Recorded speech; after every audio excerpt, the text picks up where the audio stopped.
Hello दोस्तों, सबसे पहले तो सभी को गुड इवनिंग। इससे पहले अपन राजस्थान के भौतिक प्रदेश का 5 पार्ट कंप्लीट कर चुके हैं। राजस्थान के भूगोल में राजस्थान के भौतिक प्रदेश का ये अंतिम पार्ट है। ये चैप्टर बड़ा है, ये 6ठा पार्ट रहेगा। मैंने आपसे पहले भी बोला था कि ये चैप्टर वेरी मोस्ट भी है और बड़ा भी है, इसलिए इतना लंबा खींच रहा है। तो आपको अच्छे से इसको समझना है। ये आज राजस्थान के भौतिक प्रदेश का पार्ट 6 है, जिसमें आज अपन समझेंगे राजस्थान के जो पूर्वी मैदान के बारे में अपन जानेंगे और हाड़ौती के पठार के बारे में अपन जानेंगे। तो और लास्ट में अपन इनका महत्व भी समझेंगे, जो मैं अलग से बताऊंगा आपको। तो अपन सबसे पहले बिना देरी किए स्टार्ट करते हैं कि जो राजस्थान के भौतिक प्रदेश है, राजस्थान के भौतिक प्रदेश में जो पूर्वी मैदान है, सबसे पहले अपन बात करते हैं कि जो पूर्वी मैदान है, पूर्वी मैदान का निर्माण का काल कौन सा है। तो पूर्वी मैदान का निर्माण का काल है प्लीस्टोसिन। प्लीस्टोसिन इसका निर्माण का काल है। ये मोस्ट इसको याद रखना है आपको इसका निर्माण का काल है प्लीस्टोसिन काल। कौन सा है? प्लीस्टोसिन काल। और इसका निर्माण किस प्रकार से हुआ? तो पूर्वी मैदानी जो पूर्वी मैदान है उसका निर्माण नदियों के अवसाद से हुआ। ठीक है, नदियों के अवसाद से पूर्वी मैदान का निर्माण हुआ। अब बात करते हैं कि जो पूर्वी मैदान है, पूर्वी मैदान उसको अध्ययन की दृष्टि से 3 भागों में बांटा गया है। जो पूर्वी मैदान है उसको अध्ययन की दृष्टि से 3 भागों में बांटा गया है। एक तो है बनास एवं बाणगंगा का मैदान, ये यहाँ पर है, और एक है चंबल का मैदान, और एक तीसरा है माही मैदान या फिर वागड़।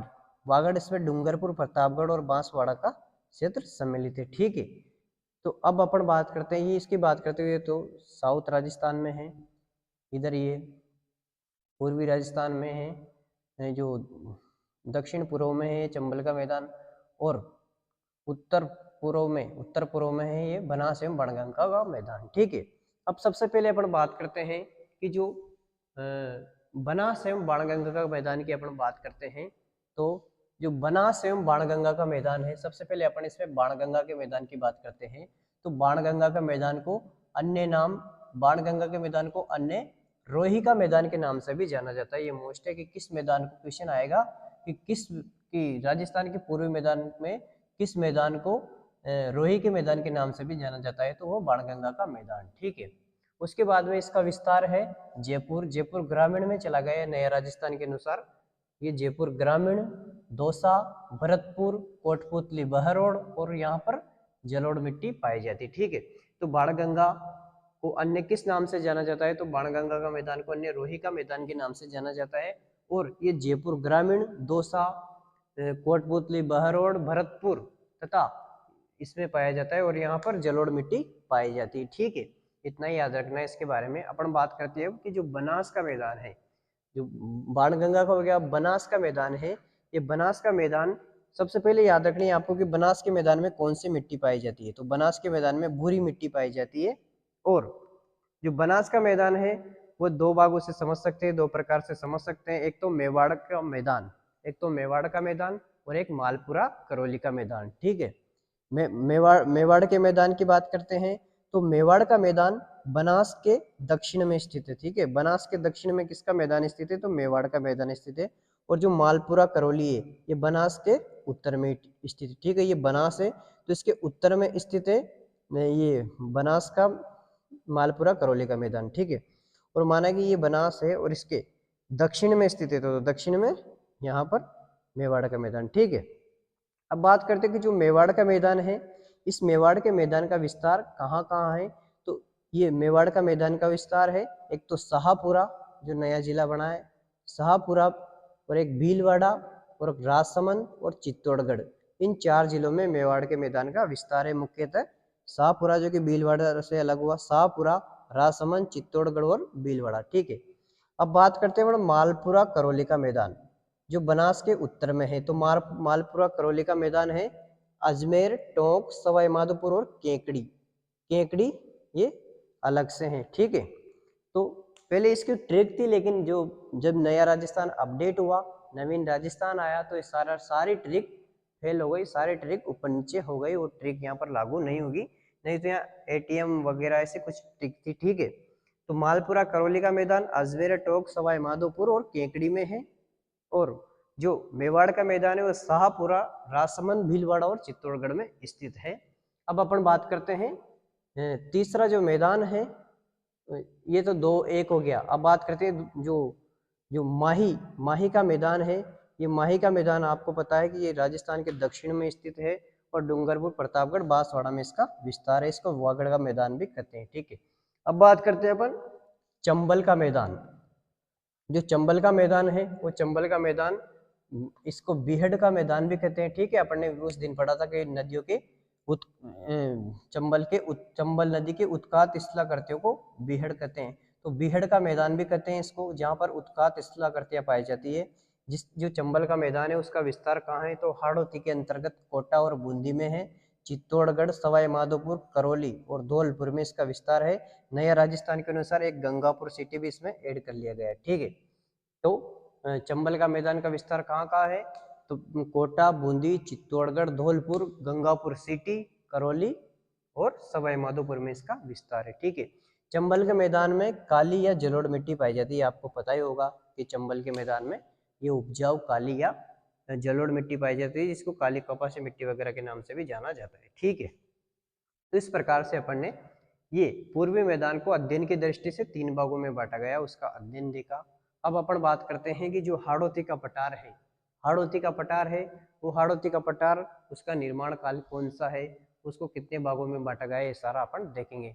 तो जो हाड़ौती का पठार है, इस हाड़ौती का पठार, इसको दक्षिण पूर्वी पठार के नाम से भी जाना जाता है, क्योंकि ये दक्षिण पूर्वी दिशा में स्थित है, तो इसको दक्षिण पूर्वी पठार के नाम से भी जाना जाता है। इसकी जो औसत ऊंचाई है, हाड़ौती का पठार की जो औसत ऊंचाई है वो 500 मीटर, ठीक है। 500 मीटर इसकी औसत ऊंचाई है।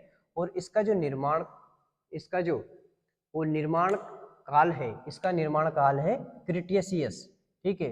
हाड़ौती का निर्माण, हाड़ौती के पठार का निर्माण काल कौन सा है, तो क्रिटेशियस इसका निर्माण काल है। और इसका निर्माण बेसाल्ट लावे से हुआ, ठीक है। हाड़ौती का पठार का निर्माण बेसाल्ट लावे से हुआ और इसका निर्माण काल है क्रिटेशियस, ठीक है। अब आगे बात करते हैं अपन कि हाड़ौती का पठार है जो यहाँ पर स्थित है, ठीक है। ये यहाँ पर इस हाड़ौती के क्षेत्र में स्थित है। इस हाड़ौती के पठार को अध्ययन की दृष्टि से मुख्यतः 2 भागों में बांटा गया और गौण रूप से इसको 3 भागों में बांटा गया, ठीक है। अध्ययन की दृष्टि से इसको बांटा गया 2 भागों में और गौण रूप से इसको 3 भागों में। तो अध्ययन की दृष्टि से एक भाग तो ये है दक्कन का लावा पठार, जो कि ऊपरमाल प्रदेश में स्थित है, जहाँ पर भीलवाड़ा, चित्तौड़गढ़ और प्रतापगढ़ और झालावाड़ स्थित है, ठीक है। प्रतापगढ़ और झालावाड़ स्थित, इसमें ये स्थित है, ठीक है। दक्कन का लावा पठार का विस्तार कहाँ है, तो ऊपरमाल प्रदेश में है, जो कि भीलवाड़ा, चित्तौड़, प्रतापगढ़ और झालावाड़ में स्थित है, ठीक है। अब दूसरा जो भाग है वो है विंध्यन कगार। एक तो है दक्कन का लावा पठार, इसका मुख्य भाग, और एक मुख्य भाग है विंध्यन कगार, ठीक है, विंध्यन कगार। तो विंध्यन कगार का विस्तार है हाड़ौती में, सवाई माधोपुर, करौली, धौलपुर, और यहाँ पर कुछ चट्टाने पाई जाती, कुछ स्टोन पाए जाते हैं। तो वो स्टोन है, एक तो सैंड स्टोन या बलुआ पत्थर पाया जाता है, रेड स्टोन पाया जाता है, जिसको मोस्ट है कि जिसको धौलपुर पत्थर भी कहा जाता है। जो विंध्यन कगार है इसमें रेड स्टोन पाया जाता है, उस रेड स्टोन को धौलपुर पत्थर भी कहा जाता है, ठीक है। और यहाँ पर लाइन स्टोन या चूना पत्थर पाया जाता है और कोटा स्टोन भी पाया जाता है, ठीक है। धौलपुर ये जिले का नाम नहीं है, बल्कि ये धौलपुर पत्थर का नाम है। जो रेड स्टोन है ये विंध्यन कगार में पाया जाता है, ठीक है। नाम है धौलपुर पत्थर या रेड स्टोन, ठीक है। अब बात करते हैं अपन कि जो हाड़ौती का पठार है उसको गौण रूप से कितने भागों में बांटा गया, तो गौण रूप में उसको 3 भागों में बांटा गया, ठीक है। एक तो है अर्धचंद्राकार पहाड़ी, जो कि मुख्यतः बूंदी में स्थित है। बूंदी में लगभग 96% बूंदी में स्थित है, और कोटा और झालावाड़ में 4% स्थित है ये अर्धचंद्राकार पहाड़ी।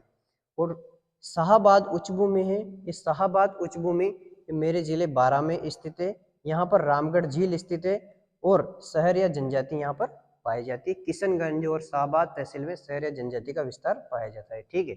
एक है गौण रूप से जो तीसरा भाग है इसका डग गंगधर उच्च भूमि, जो कि आपके झालावाड़ में पाया जाता है, ठीक है। डग गंगधर उच्च भूमि जो कि झालावाड़ में पाई जाती है, ठीक है।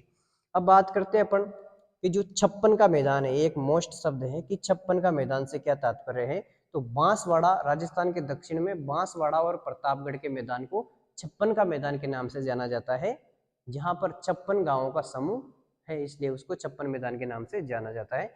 जहां पर लाल चिकनी मिट्टी पाई जाती है और मक्का, चावल और गन्ना की खेती के लिए फेमस है। ठीक है, तो इस प्रकार से अपन ने देखा कि पूर्वी मैदान तथा हाड़ौती के पठार के बारे में जाना। एक बार अपन इसका वापस रिवाइज कर लेते हैं और इसके बाद अपन हाड़ौती का पठार और पूर्वी मैदान का महत्व समझेंगे। तो एक बार आप इसको वापस रिवाइज देख लो कि जो पूर्वी मैदान है, पूर्वी मैदान का जो काल है प्लीस्टोसीन काल में इसका निर्माण हुआ है।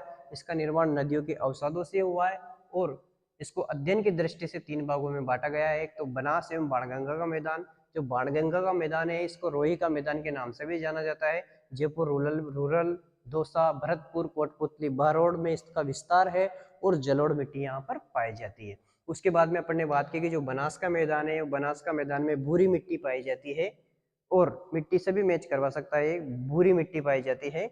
और मेवाड़ का मैदान, जो बनास का मैदान को उसको फिर वापस 2 भागों में बांटा गया, मेवाड़ का मैदान और मालपुरा करौली का मैदान। जो मेवाड़ का मैदान है वो बनास के दक्षिण में स्थित है, जो मालपुरा करौली का मैदान है बनास के उत्तर में स्थित है। और मेवाड़ का मैदान है, यहाँ पर इसका विस्तार शाहपुरा, राजसमंद, चित्तौड़गढ़ और भीलवाड़ा में पाया जाता है। और जो मालपुरा करौली का मैदान है जो कि बनास के उत्तर में है, इसका विस्तार अजमेर, टोंक, सवाई माधोपुर और केकड़ी, नया जिला इस केकड़ी में पाया जाता है। उसके बाद अपन ने बात की कि जो माही या वागड़ का मैदान है डूंगरपुर, प्रतापगढ़, बांसवाड़ा में पाया जाता है, राजस्थान के दक्षिण में।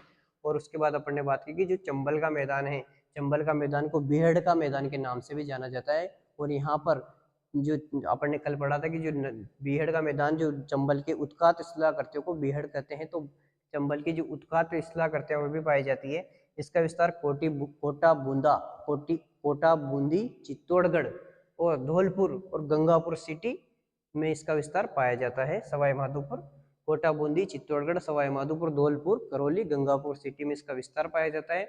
और यहाँ पर काली या जलोढ़ मिट्टी पाई जाती है। ठीक है, तो मिट्टी को याद रखना, मैच करवा सकता है कि बाणगंगा मैदान में जलोढ़ मिट्टी, बनास मैदान में या भूरी मिट्टी और चंबल के मैदान में काली मिट्टी। ठीक है, अब उसके बाद में अपन ने बात की कि हाड़ौती का पठार को दक्षिण पूर्वी पठार के नाम से भी जाना जाता है।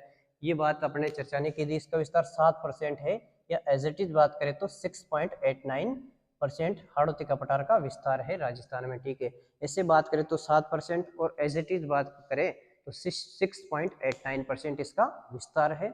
और यहाँ पर एक शब्द और भूल गए अपन कि ये जो अरावली है, अरावली और हाड़ौती के पठार के बीच में, उसके मध्य में, अरावली और हाड़ौती के पठार के मध्य में एक GBF यानी ग्रेट बाउंड्री फॉल्ट पाया जाता है, महान सीमांत भ्रंश पाया जाता है, जिसका विस्तार भीलवाड़ा, कोटा, बूंदी, सवाई माधोपुर, करौली और धौलपुर में है। तो ये ग्रेट बाउंड्री फॉल्ट भी मोस्ट है, जिसका विस्तार आपसे पूछ सकता है कि भीलवाड़ा, कोटा, बूंदी, सवाई माधोपुर और धौलपुर में ग्रेट बाउंड्री फॉल्ट का विस्तार पाया जाता है। ठीक है, उसके बाद में अपन ने बात की कि जो हाड़ौती का पठार है उसका निर्माण बेसाल्ट लावे से हुआ है, जिसका निर्माण काल क्रिटेशियस था। और पूर्वी मैदान का निर्माण काल प्लीस्टोसीन और इसका निर्माण हाड़ौती का क्रिटेशियस। हाड़ौती के मैदान को, हाड़ौती के पठार को अध्ययन की दृष्टि से 2 भागों में बांटा गया, मुख्य रूप से 2 भागों में और गौण रूप से 3 भागों में। मुख्य रूप से 2 भाग कौन कौन से हैं? एक तो दक्कन का लावा पठार और एक विंध्यन कगार। दक्कन का लावा पठार जिसको उपरमाल प्रदेश भी कहते हैं, जिसका विस्तार भीलवाड़ा, चित्तौड़गढ़ और प्रतापगढ़ और झालावाड़ में है। और विंध्यन कगार ये इसका विस्तार हाड़ौती, सवाई माधोपुर, बूंदी, धौलपुर, जहाँ पर सैंडस्टोन या बलुआ पत्थर पाया जाता है, रेडस्टोन या उसको धौलपुर पत्थर भी कहते हैं, वो भी यहाँ पाया जाता है। लाइन स्टोन और चूना पत्थर भी पाया जाता है और कोटा स्टोन भी यहाँ पर मिलता है। ठीक है, उसके बाद में अपन ने बात की कि जो हाड़ौती के पठार है उसको गौण रूप से 3 भागों में बांटा गया है। एक तो अर्धचंद्राकार पहाड़ी, शाहाबाद उच्च भूमि और डगगंगधर उच्च भूमि। जो अर्धचंद्राकार पहाड़ी ये बूंदी में है लगभग 98% और झालावाड़ और कोटा में 4% है। और जो शाहाबाद उच्च भूमि है ये 12 में है, जहाँ पर रामगढ़ झील स्थित है ना, और यहाँ पर शहर या जनजाति पाई जाती है। और जो डगगंगधर उच्च भूमि है इसका विस्तार झालावाड़ में पाया जाता है। और एक उसके बाद अपन ने बात की कि जो छप्पन का मैदान है, छप्पन का मैदान राजस्थान के दक्षिण में बांसवाड़ा और प्रतापगढ़ को छप्पन का मैदान कहते हैं। यहाँ पर 56 गांवों का समूह है जहाँ पर लाल चिकनी मिट्टी पाई जाती है और मक्का, चावल और गन्ना की खेती की जाती है। तो इस प्रकार से अपन ने पूर्वी मैदान, आप स्क्रीनशॉट लेना चाहते हो तो ले लो, और आप मेरे Telegram channel geography bye Lalit से भी जुड़ सकते हो। व्हाट्सएप चैनल भी इसी नाम से है, ठीक है। और इसका आप स्क्रीनशॉट लेना चाहते हो तो ले लो, ठीक है। और इसको आप ऐसे लिखना इसको नोट्स बनाना चाहते हो तो आप रजिस्टर में से जो मैं बताऊं ऐसा कैसे रजिस्टर में लिख सकते हो। ऐसा कैसा है जो मैं बोल रहा हूँ इसका स्क्रीनशॉट लेके इसको तो रफली बना लो आप, और आप ऐसे लिख सकते हो जैसे पूर्वी मैदान इसको अध्ययन की दृष्टि से 3 भागों में बांटा गया है, बना से डायग्राम बना के आप ऐसा कैसे ही नोट्स बना सकते हो, इसमें कोई दिक्कत नहीं है, ठीक है। तो हाड़ौती का पठार और पूर्वी मैदान के बारे में अपन ने समझा, इसका रिवाइज किया।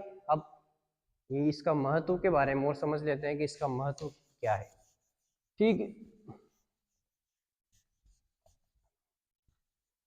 पूर्वी मैदान और हाड़ौती के पठार का महत्व।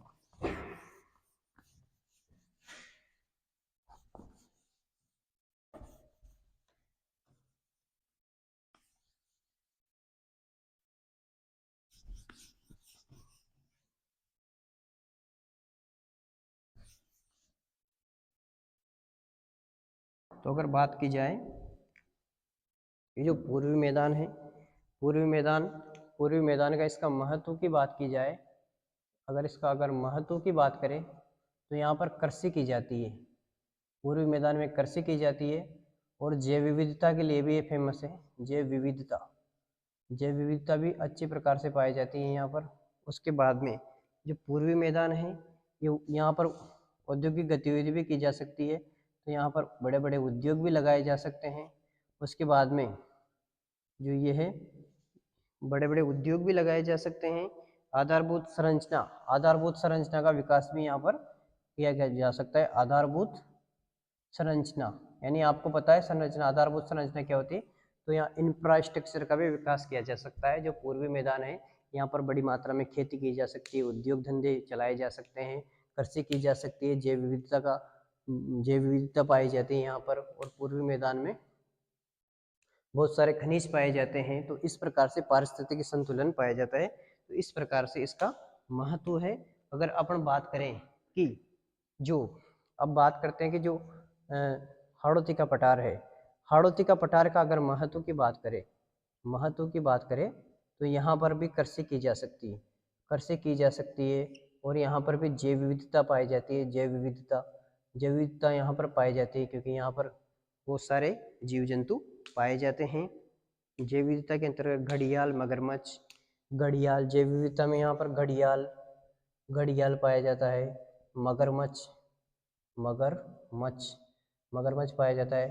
गांगेसूस पाया जाता है जो कि भारत का राष्ट्रीय जलीय जीव है, जो कि भारत का राष्ट्रीय जलीय जीव है गांगेसूस, ठीक है। यहाँ पर गांगेसूस पाया जाता है जो कि भारत का राष्ट्रीय जलीय जीव कहा जाता है। उदबिलाव, मगरमच्छ, घड़ियाल, यहाँ पर उदबिलाव और घड़ियाल वगैरह पाया जाता है। तो ये इसका जैव विविधता के रूप में भी इसका महत्व मोस्ट है, ठीक है। कृषि में यहाँ पर मसाला और सोयाबीन वगैरह की कृषि अच्छे से की जाती है। यहाँ पर जो हाड़ौती का पठार है इसमें मसाला और सोयाबीन की कृषि यहाँ पर की जाती है, ठीक है। तो इस प्रकार से अपन ने पूर्वी मैदान और हाड़ौती का पठार का महत्व समझा। लगभग दोनों में महत्व लगभग सेम है क्योंकि दोनों जगह कृषि की जाती है और जैव विविधता का विस्तार पाया जाता है। बड़े अच्छी मात्रा में खनिज मिलते हैं और यहाँ पर पारिस्थितिकी संतुलन अच्छा पाया जाता है। पारिस्थितिकी तंत्र अच्छा है, पर्यावरणीय गतिविधियाँ होती रहती है, अच्छा संतुलन है, शुद्ध हवा यहाँ पर पाई जाती है और जैव विविधता, कृषि वगैरह ये सब पूर्वी मैदान का महत्व। ये RS मेंस के हिसाब से इसका आंसर है। तो आज की क्लास में अपन ने पूर्वी मैदान और हाड़ौती के पठार के बारे में जाना। आज राजस्थान का भौतिक प्रदेश का ये चैप्टर समाप्त हो चुका है। ये अंतिम पार्ट था। अब इसके बाद में अपन राजस्थान की जलवायु का चैप्टर स्टार्ट करेंगे। अगर आपको ये जो क्लास अगर अच्छी लगी हो तो इसको लाइक, शेयर, सब्सक्राइब और सभी दोस्तों के पास जरूर पहुंचाइए। आप सभी का बहुत बहुत धन्यवाद।